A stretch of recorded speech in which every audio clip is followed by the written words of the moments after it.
Hello everyone, good আফটারনুনই বলছি, কারণ good morning এখন অবধি, কারণ বাজে হচ্ছে এখন 11:48, 12টা এখনও বাজেনি।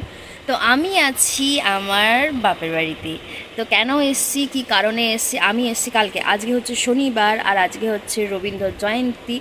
তো আজকে আসার একটাই কারণ আছে, এখানে পুজো আছে, তো সেই পুজোর জন্যই এসছি।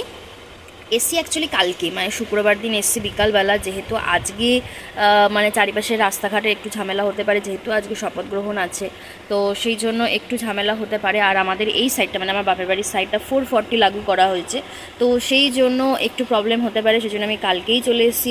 মানে আমার বর ছেড়ে দিয়ে গেছে, ও আজকে থাকবে না বলে কালকে বিকালবেলা আমাকে ছেড়ে দিয়ে গেছে। তো কালকে এসছি যখন, তখন প্রায় ওই 8টা সাড়ে 8টার মতো বাজে। তো তারপরে কী আর ব্লগ করবো, সেই জন্য আর কিছু করিনি। তো সকালবেলা থেকে ঘুম থেকে উঠে সেরকম একটু ব্যস্ত ছিলাম, যেহেতু পুজো আছে এখানে, তো পুজোর সমস্ত কাজকর্ম করতে মানে ঘরে পুজো টুজো দিচ্ছিলাম আর কি। তো যাই হোক, এখন একটু সময় পেলাম। আর সকাল থেকে এত মাইকের আওয়াজ বাজছে, আমি যদি ভিডিও করতামও বা কিছু তোমরা শুনতে পেতে না। এখন একটু মাইকটা বন্ধ আছে বলে আমি ভাবলাম যে চলো এখন তোমাদের ইন্ট্রোটা দিয়ে দিই। তো যাই হোক, আজকে হচ্ছে 9 তারিখ, 9ই মে। তো আজকে হচ্ছে এখানে শীতলা রক্ষাকালী পুজো, যেটা প্রত্যেক বছর হয়, আর প্রত্যেক বছর আমি এখানে থাকি। তো কি হচ্ছে এরপরে, এখন জাস্ট পুজো দেওয়া শুরু, মানে পুজো নেওয়া শুরু হয়েছে। এখন অবধি ঠাকুরের মানে অ্যাকচুয়ালি তো ঠাকুর আমাদের আসে না, আমাদের আসে ঘট, শীতলা ঠাকুরের ঘট আসে। তো এখন অবধি আসেনি। তো মেয়েকে খাইয়ে টাইয়ে তারপরে যাব হচ্ছে ওখানে। তো চলো এখন আপাতত কী হচ্ছে তোমার সাথে চট করে শেয়ার করে দিই, যে এখানে কীরকম কী মানে হচ্ছে আর কি। তো চলো, এখানে এখনও পুজো শুরু হয়নি, পুজো শুরু হচ্ছে, ঘটের জন্য সব কিছু রেডি হচ্ছে, এখন পুজো হবে শুরু। এই যে আমাদের একদম গেটের সামনে প্যান্ডেল করেছে, আর চেয়ার টেয়ার সব আনা হয়েছে, এখনও কিছু স্টার্ট হয়নি, হবে সব পুজো নেওয়া হচ্ছে।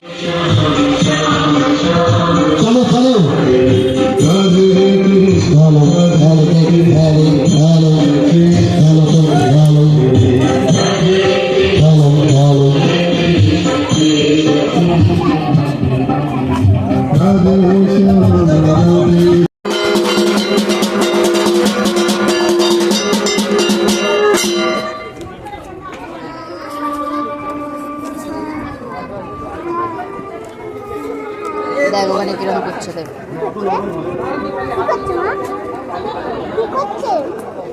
মাটি দিচ্ছে। তো অলমোস্ট ওখানে পুজো স্টার্ট হয়ে গেছে, আর এখন বাজে হচ্ছে ওই 1:30 মতো। আর চলো এখন আমি চটপট করে রেডি হয়ে তারপরে এত রেডি হবো ভেবেছিলাম যে চুড়িদারই পরবো, সেই জন্য চুড়িদার নিয়ে এসেছিলাম। বাট মা বললো যে একটু শাড়ি পর ভালো লাগবে, তো সেই জন্য ভাবছি মায়েরই শাড়ি পরবো। মায়ের শাড়ি কবে কাজে লাগবে, তাই না? তো এই যে মায়ের এই শাড়িটা পরবো, এই দেখো শাড়িটা, এটা সুতিরই শাড়ি আছে, আর কিছু তো নেই, কী পরবো। আর এখানে এত গরমের মধ্যে সুতির শাড়ি ছাড়া কিছু পরার মতো সিচুয়েশনই থাকে না। তো যাই হোক চলো চটপট করে রেডি হয়ে তারপর দেখা যায় ওনার সাথে কী হচ্ছে এটা।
উপরে তোলা ছিল যে